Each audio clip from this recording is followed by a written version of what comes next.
Hey girl, hey. Hey!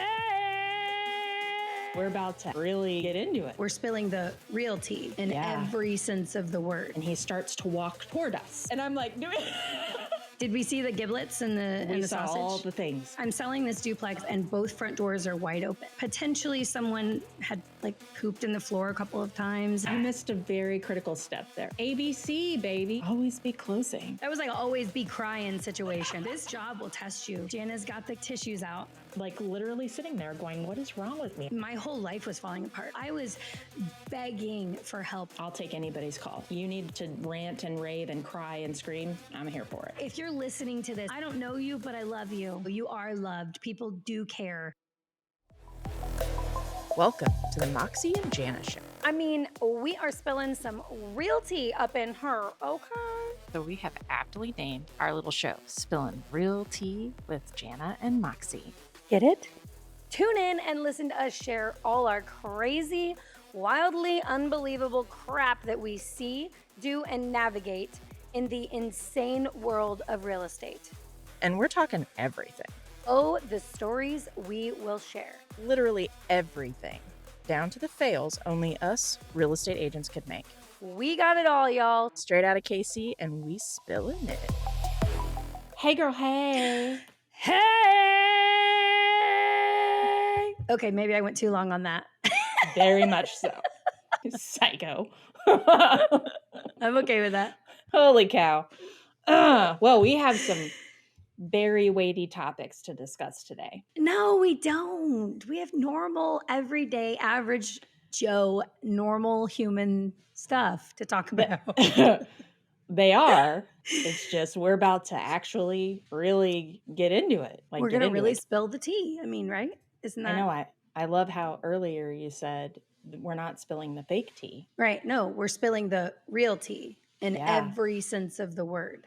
So if people don't want to get real today, they better just press stop right now. I would suggest continuing, but it's up to you, boo. You do you, boo.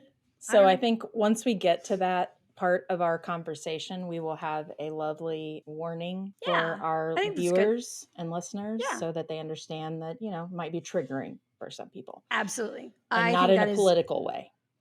No, I think that's extraordinarily wise. I hadn't even thought about that, truthfully. That's actually a really good idea. Yeah. So for everybody to know, we will put up a disclaimer. Yes. Or yes, we will. Say it. Or I don't know. Jana will take care of it. That's what she's for. She's good at stuff like that. I'm like, I'm over here like, Jana will take care of the disclaimers. She's good at stuff like that. I'm just stupid. Me. No, I'm not stupid. I'm pretty. What is happening? Moxie. I don't know. I don't even know. Oh my God. Ask somebody that knows. I'm not an adult. Or cares. I don't know what to tell you. Just kidding. Yeah. True story. Let's dig in though. So you had shared with me a kind of a funny story about a time when you went to show a home and found someone sleeping. And I think you should 100% share it because it's fucking hilarious. Please. Okay. Endow us with your knowledge and your funniness. Yes. Clear your throat. Let me clear my throat. That's what I'm here for. Okay. So here's the thing. I am willing to show homes in the urban core where there's a potential that some agents are maybe not okay with it. I am. I always have been. But sometimes it leads to very interesting situations. Just occasionally. Well, let's just say that some of the coolest houses are in the urban core. Oh, absolutely. And there's a kill room in all of them. All of them have a kill room. We refer to those as murder basements. We do not call them kill rooms. Yes. I call them kill rooms. Where's the kill room? I love it. Yes, I love it. Okay, so I was showing a house to an investor, and usually they're out-of-state investors typically. So usually it's just me walking through the property. And this particular day, the tenant was home. No big deal.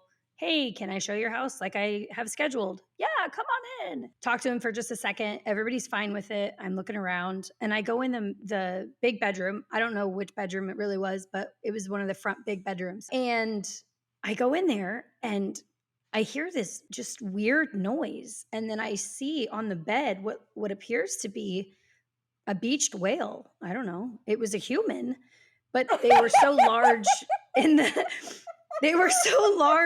midsection. They were so large in the midsection that on the bed it was like legs, stomach, head. So it kind of looked like a beach whale. And they were out to the world. They had no idea I was in there, snoring away, sweating profusely, smelled like potentially drugs. It kind of startled me, truthfully, because You she might was have thought they were asleep. dead. If she hadn't been snoring like crazy, I would have definitely assumed that they were not with us any longer. It was weird. And then I just shut the door. I looked around, I shut the door, and I just was like, You didn't there's someone say asleep back anything? there. I said something to the people, not to her, obviously, but I was like, there's somebody asleep back there. They're like, oh, yeah, we know. Oh, thanks for the heads up, jerks. Have you ever walked in? Like, I knock before I go in any house. I don't care what it is. Heck, I was showing a condo on Sunday, and we had an extra 25 minutes to be there according to like our schedule of putting in the request. Mhm. I knock on the door. The stinking owner answers. She's like, what are you doing here? I'm like, well, the internet says that I have another 25 minutes to be here. And this was a condo in downtown. So it happens all the time. I knock Oh, on yeah. every door. Oh, yeah. No, you always knock. And I think the only time I've run into, well, there's been a couple times, but I've been held hostage by a cat before. Oh, But fun. ultra terrifying. Yeah, I bet so. I got to implore the Olathe Police Department 2 days ago. Ooh. 3 days ago? 3 days ago. Yeah. I think we need to hear that story. So I've never heard a cop say, is anybody in the house? It's the police department. So many times in my life. I almost wanted to record it just so that I could have proof of it. I'm selling this duplex and I go up and both front doors are wide open and it's vacant. And one of them had like potentially someone had like pooped in the floor a couple of times and maybe they were living there. I don't know, but they were squatters. And so I knew I wasn't going into that place by myself. Okay, pumpkin, there is no way I'm going into that place by myself. So I called the Olathe Police Department. I'm like, hey, I'm going to look at this house and I want to make sure I don't die. So they showed up and he cleared the whole thing from top to bottom. It was 4 floors and 2 bedrooms and just cleared both sides. And all you hear is, police department, Open and then he up. just walks around everything. Yeah, well, it was already open, but he had to knock, and then he just announced himself the whole time. And then when he left, he was like, yeah, these are some pretty bad units. I was like, yeah, they're really rough. I just didn't want to die today. He's like, no, you did the right thing. I was like, awesome. Thank you, sir. Hold So, on. yeah. You missed a very critical step there. You didn't ask him if he wanted to buy an investment property. These are your listings, right? I did. Yeah, it was. Yeah. ABC, baby. ABC. No. Always be No. closing. That was like a always be crying situation. I didn't want to be crying in my shoes.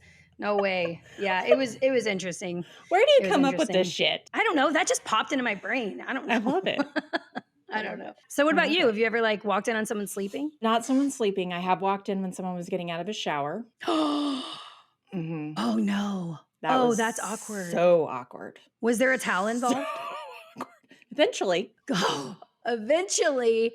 Holy moly. Yeah. That's crazy. Did Yeah. we see the giblets and the We and the saw sausage? all the things. No. Yeah. Oh.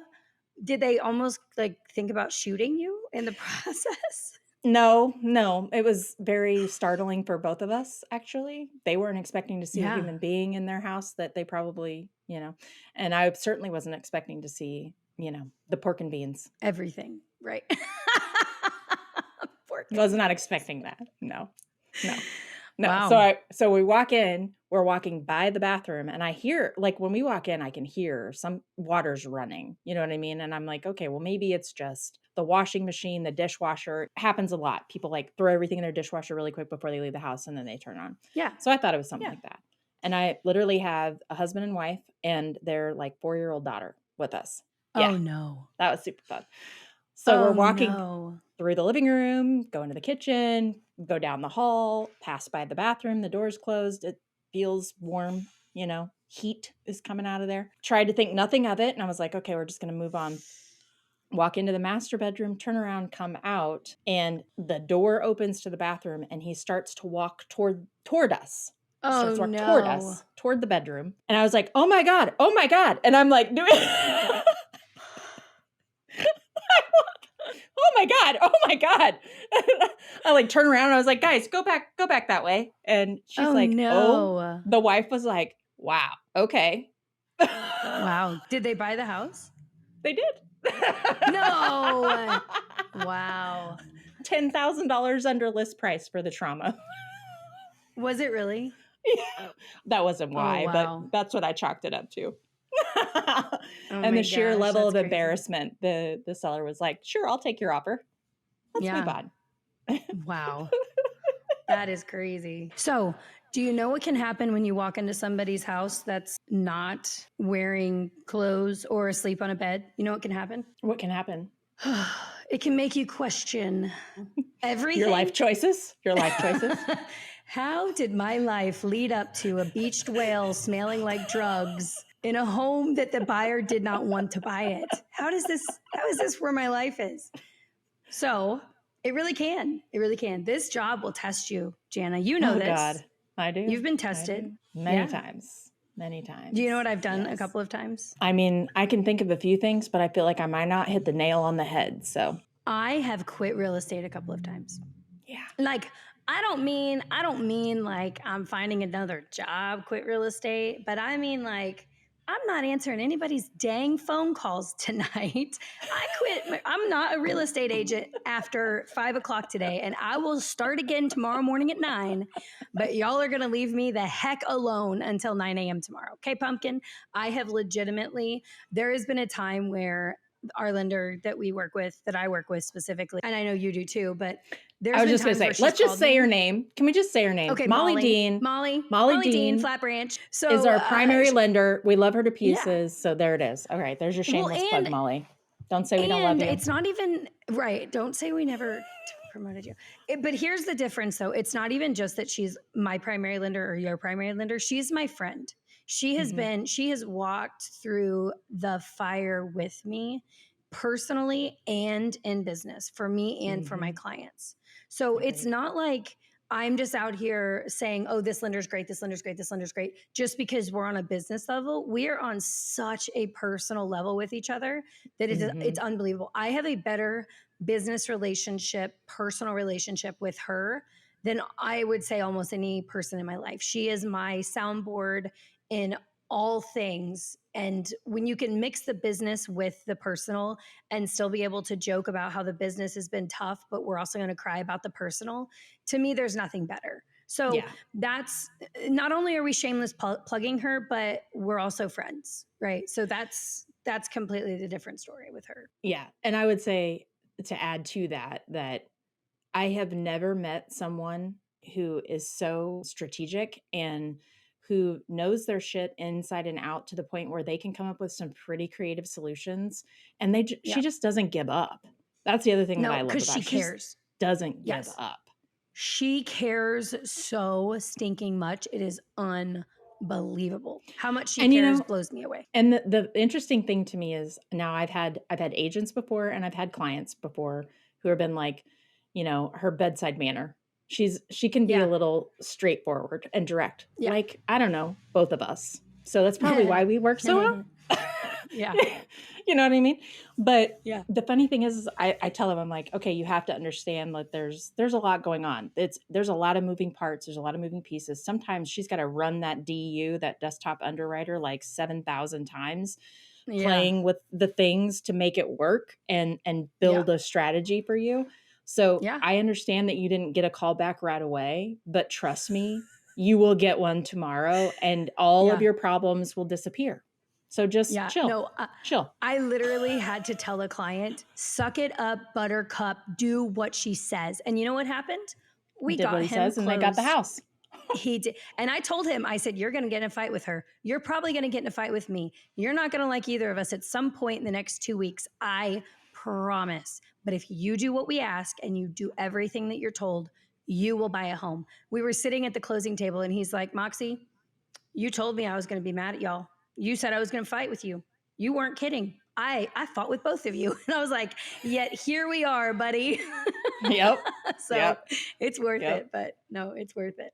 But we talk about her because there has been times, oh, girl, I have literally called her and I'm like, this is not a real estate agent today.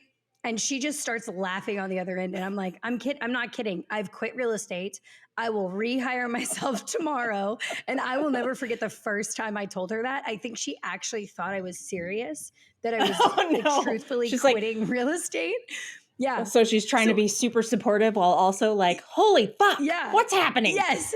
Yes. So she like, you could feel like this immense pause on her side of things of like, oh my gosh, is she really quitting? And then I said, don't worry, I'll rehire myself. I think it was like a Saturday or something. And it had just been a very hard week for her and I.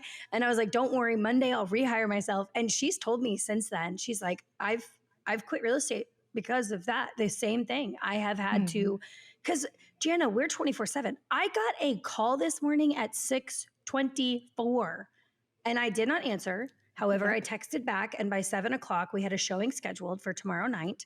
But like, that's our lives. I'm sitting in bed waiting for the 5 a.m. club call to come on, which by the way, here is 7 a.m. And which is amazing. I get this call. Yeah. Oh yeah. Those are my so ass cool. is not getting up at 5 a.m. I'm No, not doing it. But I love that Sharon does. We appreciate it. Yeah, very much. Yeah. So anyways, have you ever wanted to quit real estate? So I joke around about this a lot, actually, because I'm like, you can go in one day, you can go from the highest of highs. I am on top of the world. No one can fuck with me. I've got all the things. I'm doing all the right things and saying all the right things. And people are answering their phone and they're writing contracts and it's amazing, right? Yeah. To, I literally could jump off the bridge right now. And I say that jokingly, but also seriously, because those things add up, right? Yeah, over time. Yes. Yeah. Absolutely. Yeah. And you've got to decompress. You just got to. So yes, many times. Yeah. Every day. I feel like every day, every time I step out into my workshop. Yeah. I mean, I got a massage this morning. That was my way of decompressing today. I think that when people hear that I get a massage once a month, they're like, oh my God, I'm like, oh, I'm what? I'm taking care of myself, because I'm sorry, who else is out here taking care of me? No, exactly. That's what everybody thinks. Like you're some sort of snob.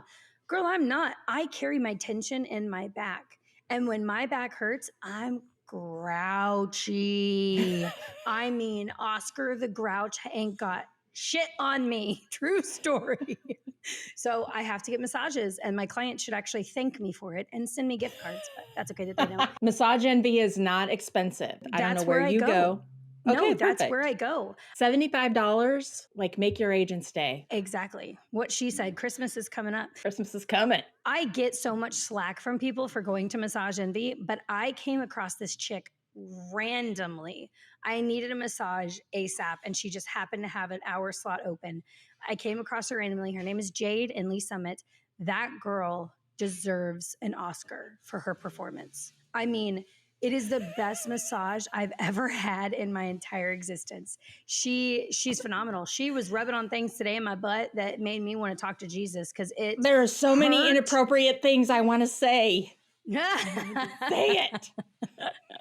Self-care is very important. For you, your self-care is your workshop, right? It is, yes. Yeah. I mean, that's where you decompress. You do weird stuff out there with sanders and stuff. I don't really know. I build things. Yeah. Okay. Things. What do you build? Well, right now I'm in the process of building a wall-mounted record player holder, a mid-century modern wall-mounted record player for my son's records and his record player. Oh, wow. It's cool. Awesome. I'm very proud of myself, actually. It doesn't look like shit. I feel like we need to plug a picture of it right now onto this so that we can see it. I want to see it. Yeah. I think that needs to happen. I made Christmas trees. I've made live epoxy resin charcuterie boards and serving trays for my clients for closing gifts. Wow. I make cookies, so you're way cooler than me. I mean, you got to go with what works. You get massages and bake cookies. I throw hammers and build shit. Hey, I love it. I also make salsa and pickles. So, I mean, we both have our own little thing. It's very chaotic to do in the summer, but I have some homemade salsa. I'm going to put this out there for you, Moxie. My favorite foods are Mexican foods. Favorite. I love salsa, guacamole. Oh, give it to me, baby. But I will also tell you that I am a big fucking baby and I can't eat anything spicy. Oh, well, then you would like our So- medium. Then you would like our medium. It's not super hot at all. You would not like our hot. We have a Probably hot, not. a medium, and a hot. I'm a big It's baby. hot. It's good. Everybody seems to like it though. Whenever we go eat Indian food, and they always ask, your spice level, I'm like, pretend that I am American and I've never eaten anything spicy. Not even I'm a table big pepper. baby. Wow. I do put quite a bit of pepper on my food, but I'm like, just pretend that, I'm one of those people. And then my husband's like, I will take it hot. And they look at him and they're like hot or hot? Like hot? And he's like, whatever that means to you, trust me, I can handle it. And I'm like, wow. Okay. I wouldn't have pegged him as that. Oh my God, he eats so much. Okay. Have you ever used Sticker Mule before?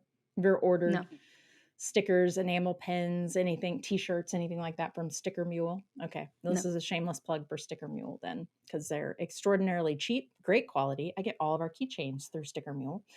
But they have what they call horsey sauce.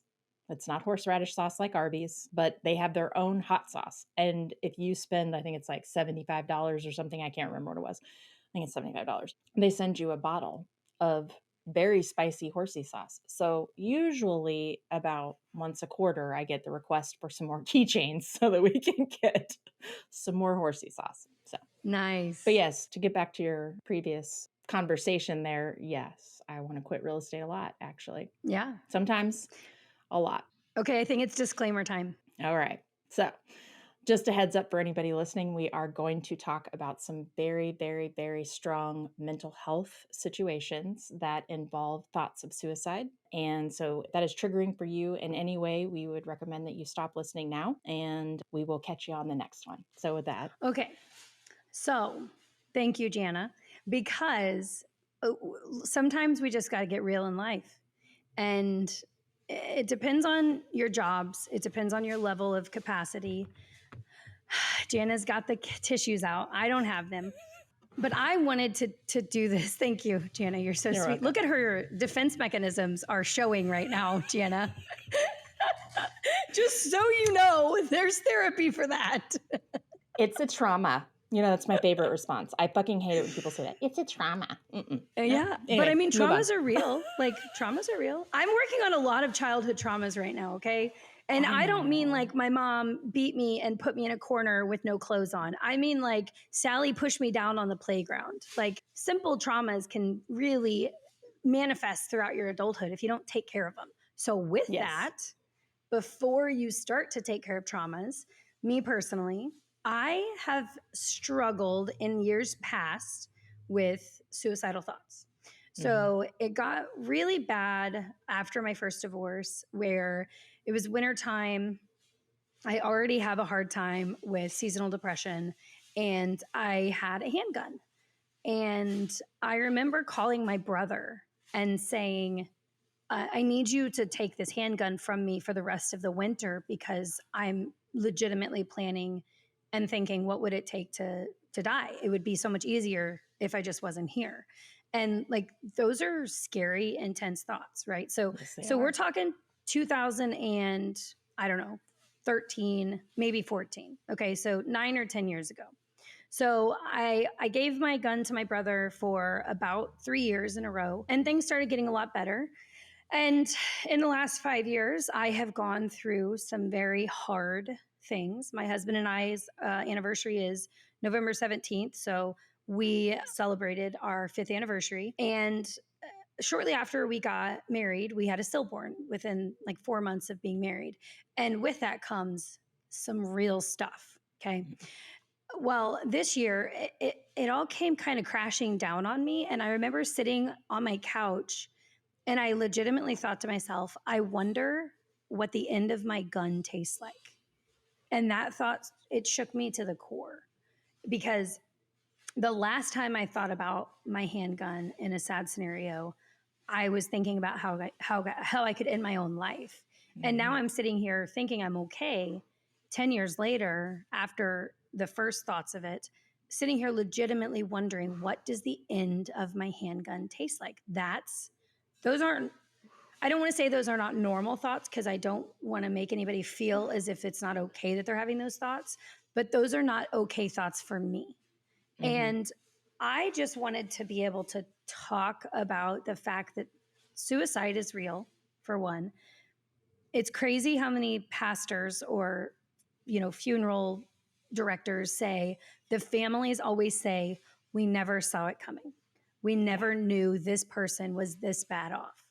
And with having a difficult job like you and I have, we carry a lot of burdens for other people. We carry a lot of their Very emotions. much. We carry a lot of their personal stuff. Like we carry a lot for these people and we have to put that somewhere. So I just wanted to talk about this and I'd love to hear your story, but I want to tell you why I wanted to talk about this. We are coming out of a pandemic that left a lot of people alone. And I've been hearing a lot recently that within the next 10 years, that aloneness is going to start manifesting itself in some different ways that maybe we're not used to. And the first one could very well be potentially a spike in suicide, which I think there was a significantly higher rate of suicide last year than people were expecting. So I just wanted people to know, like, first off, you're not alone. Yeah. You are not alone. If you're thinking about this, you are not alone. There are people here. I don't really know how to help, but I'll listen because I get it. But I just wanted people to know, like, even me, I look so put together. I look like I got it all. And at the end of the day, I'm just a human like the rest of them. Yeah. I know I'm very outgoing. I'm very boisterous. I'm very, out there, but I struggle with depression, immensely struggle with it. And I struggle with thoughts of suicide. So I just wanted to be able to tell people, like, you're not alone. Yeah. No, I totally hear you. And when we talked about having this conversation, I admittedly was very uncomfortable because I've not told anyone. Well, let me back up. My husband knows now, but last year, like this time last year, I legitimately was making plans. That's how bad it was. Wow. And Oh, I'm, wow. God damn it. You're okay. Here we go. You're okay. You're Here we okay, go. though. I'm like, Moxie, when we talk about this, I'm going to need tissues. Yeah. But no, I mean, I made that comment in our last episode. My husband makes this statement about how, I'm always so positive. Well, I try. I mean, I do. But, Yeah. there are times when that just doesn't really work. Like covering it up and pretending like it doesn't exist doesn't fucking work. So, yeah, I mean, mine was very much related to the unexpected death of my mom in 2019, which left me with the sole responsibility of taking care of my very handicapped brother. And then he died. And that was hard. Yeah, I know. I know how much you miss him. It's hard. It's hard. It's hard when these life situations come at you and they hit you like a sack of bricks and you're going along and everything's fine and you think it's good and then they happen and you have to figure out a way to deal with it in a healthy way. And if you don't, it can lead you down a path that you just never thought you would walk down ever. Yeah. And I mean, following on that, my brokerage was not doing so hot. We had a lot of expenses and wasn't seeing a lot of production from, anyone really. And it all just started to collapse in on itself. At that point in time, I had never in my life felt like that. Like when I was 28, there was a point in time in my life where my thyroid was jacked up. My hormones were all jacked up. I had PCOS. I had all these things, right, that really kind of screw with your hormones and they really kind of mess with your head. And I distinctly remember sitting there with my primary care doctor. And I was like, so here's the deal. I want to divorce my husband and run away from my kids and go to another country. And I have never felt like this before. And I don't want those things. I know I don't want those things. Yeah. But I am like resisting that fight or flight urge. And so I've been medicated for 15 years. You know what I mean? So like I take Wellbutrin. I'm on the highest dose you can take. So last year when this all came around for me, I had never felt like that before. I had never. I've heard it. And the creepy thing about it was you see it when it's happening. You hear yourself in your head, like, talking to yourself, like, what is wrong with you? Why do you feel like this? Why are you acting this way? What the fuck? It's so confusing. And like literally sitting there going, what is wrong with me? I know maybe hormones. I know that, I've gone through a lot in my life. I've been a domestic violence survivor. I was a teen mom. Like I've got cancer. I went through a whole thing with cancer. It was very terrible. It still is. And my business is falling apart is what tips it over. And I'm very sorry that you went through all that, Jana. Like I hear you, and it's horrible. My heart goes out to you for all of that, and it should go out to everybody that's experienced anything related to this.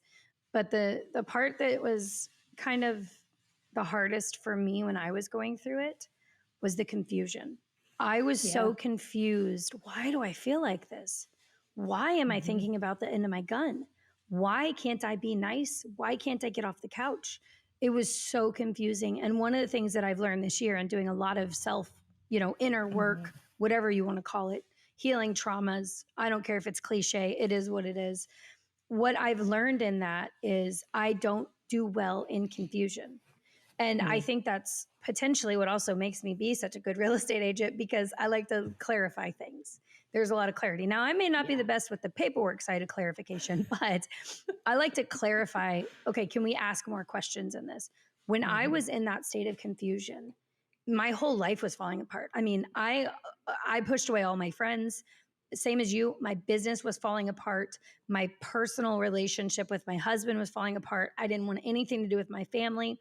It was really not okay. And my two best friends, once I finally told them like kind of some stuff that was going on, they both said, I knew that's why you weren't talking to me. And they had tried to reach out. So it's not like they were just ignoring me. So, Yeah. it's interesting that if I had reached out sooner and gotten help sooner, maybe it wouldn't have gotten to that point. But I also guess I needed to get to that point before I really realized the help that I needed. Yeah. So I was very lucky in getting help very quickly with an online resource that was a godsend, in my opinion, because I went to a mental hospital or whatever they call it out in Olathe, and they wanted to keep me for 10 days. But Yeah. it just felt very salesy almost like, oh, you're okay. Oh, wait, no, you're not. Oh, wait, yeah, you are. And no, you don't get to see a psychiatrist unless you join our You're program. like, And I'm literally thinking about what the end of my gun tastes like, and you're trying to decide yeah, whether I'm bad enough to be here? yeah. And then they wanted to charge me an exorbitant amount of money. And I was like, this is Ugh. your only option. I can't just go see a psychiatrist right now. Hell, I'll wait for 6 hours for one to come available. I was begging for help. I was so disappointed in that process. And then within a day, I was on the online source. It's called Brightside. It's kind of like Better Health, but it's brighter side. Sorry, and got on medication. I've reduced my medicine immensely. They want me on like 25 milligrams twice a day of this certain medication, and I'm on 5 once a day, and it's phenomenal. And I don't think there's anything wrong with that. I do know that it's potentially a band aid for a deeper issue that I need to continue to work through. But it's because I was able to taper it down as much as I was able to. Mhm. I know we're on a random soapbox today with this, but I just felt since when this podcast is going to go out, it's a time of year where people can easily feel alone and they can easily Yes. feel like no one loves them. And I don't know you, but I love you. Okay. Not you, Jana. I do know you. I do love you. But if you're listening to this and you're struggling with suicidal thoughts, I just need you to know you are loved. People do care. So if you're Yep. listening to this and that's even like across your mind, you want to talk to anybody, you want to get help, I'm more than happy to chat. I'm not a psychiatrist. I'm not a psychologist. I'm not a therapist. I'm just a dum who went through it too. But reach out and get help. Don't be afraid to get help. But I know this Yeah. is a little more heavy than our normal stuff, No, but maybe. I do think it's interesting though, because I think the tendency for most folks is I got this, I can figure it out. I just need to eat Yes. better, work out more, Go like outside. read more. I need more sunlight. I need more vitamin D, blah, blah, blah. Yep. Right. And for a lot of people, while those things can help you work through the challenges and like right yourself on a daily basis, talking to a professional, seeking medication, there's nothing wrong with it. There's nothing it says about you. It it's simply what your body needs in order to Yeah. be a functioning, productive human being. And I'm in the same boat with you, Moxie. If someone, no judgment, the judgment-free zone, we've both been there before. Yeah. and we're in different phases of, recovery, so to speak, but I'll take anybody's call. If Yeah. you need just to rant and rave and cry and scream, I'm here for it. Let's do it. Yeah. Long as you don't mind And if I do the same thing. yeah, absolutely. Absolutely. I saw this the other day, and I don't know if it's a hashtag or if it's a movement or I don't know what it is, but it said Gen Z to be suicide free. And I just thought, like, wow, Mm. if we really put our heads around that and really started making this a conversation that wasn't taboo, then that could potentially be an option to figure out a way to make this whole generation of kids not be suicidal. So I don't know. I hope so. I hope it'll work. Well, and I know and I forget how old you are. I'm 44. So I was 30, born I'm in the late 38. Okay. So I was born in Yeah. the late 70s. And, when I was growing up, we started out with the younger, the older folks, which, there was no cell phones. Everything was a tape voicemail. We still regularly played 8-track recordings, like Yeah. back in the day. But I think about this a lot, actually, because, I have 4 kids in ranges of age between 28 and 16. And they're growing up in a very distinctly different time than what way we grew up. For better or for worse, I definitely think some things are better. The access to information, the capability to just learn anything from the internet. You know what I mean? Like, if you want to learn how to do polka dancing, like, it's there. Someone will teach you. You know what I mean? Like, just crazy Yeah. stuff. We never had that. Like, if you wanted to learn anything, you would open up the Encyclopedia Britannica. Like, that's what, and there was no Yeah. one showing you how to do shit. Yeah, just information. But I think about it a lot now because, as my kids have gone through high school, which has always been rough, middle school, always rough for everyone, so much of their life is in the public that they have, at least my experience has been, they have a very distinct difference between what they show to the public and what they really think, who they really are, whatever. They're very focused on this outward persona, right? And it seems weird to us a little bit because we're like, why are they posting literally everything that they do every day? Then you get to my younger one who's barely on social media at all. So I mean, it's kind of interesting, but I say all of that because there's so much more bullying, online bullying, cyberbullying. There's so much more crap people can dig up on you, find out about you, and then share with the world. And you're just, a passenger in the vehicle. And it can feel very lonely and it can feel you don't have any control over where this is going. Right. And I know for a lot of folks who are experiencing thoughts of suicide, that's a really big trigger. You feel like you have zero control in your life. You know what I mean? Yeah. And so I think generationally speaking, there's a distinct difference between how kids are growing up today and like how I grew up. And I know that plays a really big role in how we talk about these feelings, how long it takes us to get help, because I still I'm not talking to a counselor. I'm not. But that's because I don't have medical insurance. That's Hey, all. I get it. I'm paying for mine out of pocket, so I totally get it. It's not that I don't want to, but I need to sell Yeah. about, 2 houses a month in order to pay for it. Yeah. So there you go, right? So I do think that there's a big difference between the ages and how people deal with things and what they feel comfortable sharing and what they don't. And I think it's just really important that when someone does come to you and you can see there's something on the precipice, just ask the question, how are you doing? Yeah. How are Yeah. you feeling? Absolutely. What's going on? Yeah. And then be Yeah. prepared. Yeah. Okay. Well, did we go deep enough? Are we depted? We've I depted feel like it. I shared a lot, Moxie, and Yeah. more than I thought I would. Okay. Well, I'm glad. I'm glad we talked about this because who knows? We may help one person. If that's the case, that's all I care about. Yeah. So What are you doing for the holidays? we're going to spend Christmas here. That's our holiday plan. Then some friends are coming from Ohio for the New Year's Eve game. Very cool. Yeah. What about you? I don't know what we're going to do for Christmas. It depends if all of these transactions close that I have set up for December. If they do, we might go to Idaho. Well, no, she doesn't live in Idaho anymore. She just moved. We helped her move. Rock Springs. So we might go to Rock Springs for Christmas. We'll see. Cool. Sorry to make you cry or sorry to help you cry. I don't really know. but I don't know either. We'll see how it all goes. right, we'll There we see. go. Later. Bye, everybody.